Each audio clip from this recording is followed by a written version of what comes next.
Hi, this is Joshua from the Wandering Bees, and today we're going to talk about RV leveling systems, particularly the one we're installing in a new Grand Design Imagine 2470 BH. So one of the things that comes along with the new camper is all the setup of the gear that you had in the old one, or things you want to try new in this new one. And on the old camper, we used a Level Mate Pro. We liked it. It had some weirdness with the button cell batteries and the on-off switches, and sometimes it would just be dead because it was left on accidentally. But it was great to be able to know as you were pulling into a site how close to level you were. Sometimes you could even just wiggle the camper around and get level enough that you could fix it with the tongue jack. But this time, we're trying Beech Lane RV's wireless leveling system. And it's pretty straightforward, very similar, but it's got some things I like better. So, there's a couple things we really like about the Beech Lane leveler versus the Level Mate that we had before.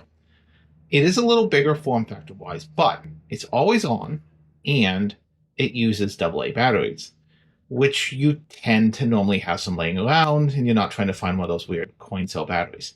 It's also designed and made in the US, so that's a bonus for us as well. To set up your Beech Lane wireless leveling system, you need two measurements. The first one you need is the width to the outside edge from your tires, one side to the other. In our case, it's 95 inches. The second measurement you need is from the center of the rear axle to the center of your tongue jack up front. In our case, it's 229 inches.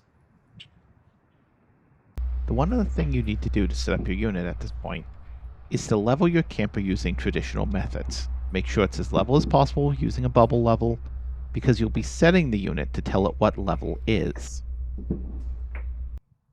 One of the things you're going to need to do is figure out where you're going to mount your leveling system. In our case, we went right in this front pass-through, right up there, out of the way, and easy to get to change the batteries. Setting up the unit's really straightforward. Normally you'd mount it first, but in my case, since I'm going to kind of show you how it works, I put the batteries in, 2 AA's, screw holes for mounting, and then the cover just snaps on. That's it.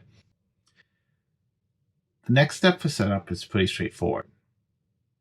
You're going to need some measurements that we took outside earlier. You're going to find the unit. It's going to connect.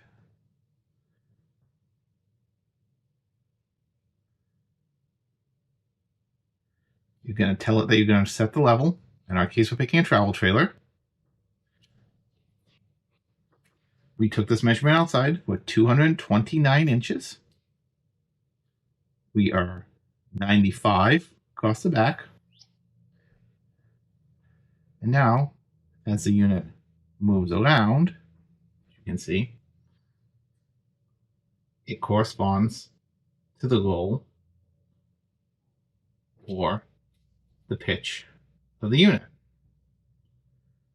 So I'm going to go mount this, redo these steps, and it'll be all done.